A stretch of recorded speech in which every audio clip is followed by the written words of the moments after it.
You talk here about announcing a hold on all future nominations to the Biden Department of Justice. Talk to us about it. Yeah, so here's the basic idea. Procedurally, most nominations to any presidential administration go through a process called unanimous consent. Basically, we don't actually vote on it in the United States Senate. We just let it sail through.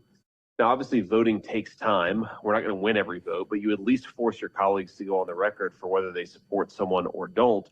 And so what I've said is we're not going to do any more unanimous consent on Biden Department of Justice nominations. We should vote on them, and we should have a debate about Joe Biden's weaponization of the Department of Justice against his political opponents.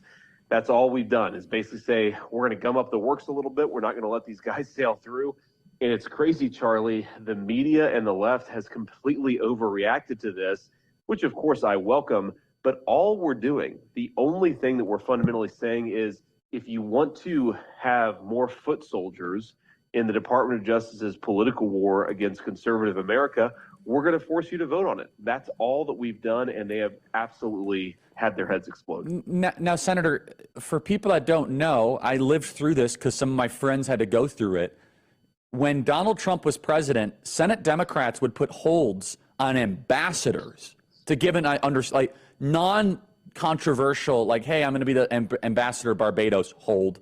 I mean, they mucked up every single personnel selection of the Trump White House. But so these are Senate confirmed people. And I think what you're doing is so important, but you're going to have to explain to the audience and to me, why would most Senate Republicans just kind of do a rubber stamp of approval for the lieutenants of a all-out crusade against half the country at the Department of Justice?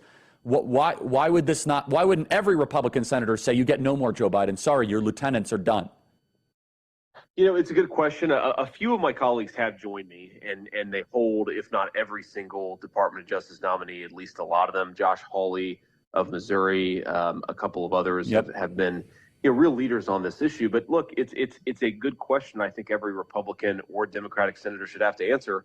Why aren't you willing to put holds on nominees that are being used? This is not an abstraction here. These guys are being used to bring the full weight of the federal government against Joe Biden's political opponents.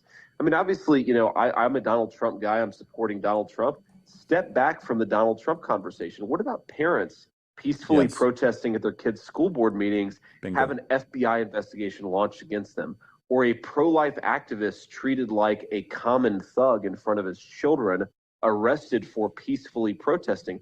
This is crazy, and every single one of these guys that we give to the Biden Department of Justice, we know they're going to be used for politics and not for law. We shouldn't stand for it.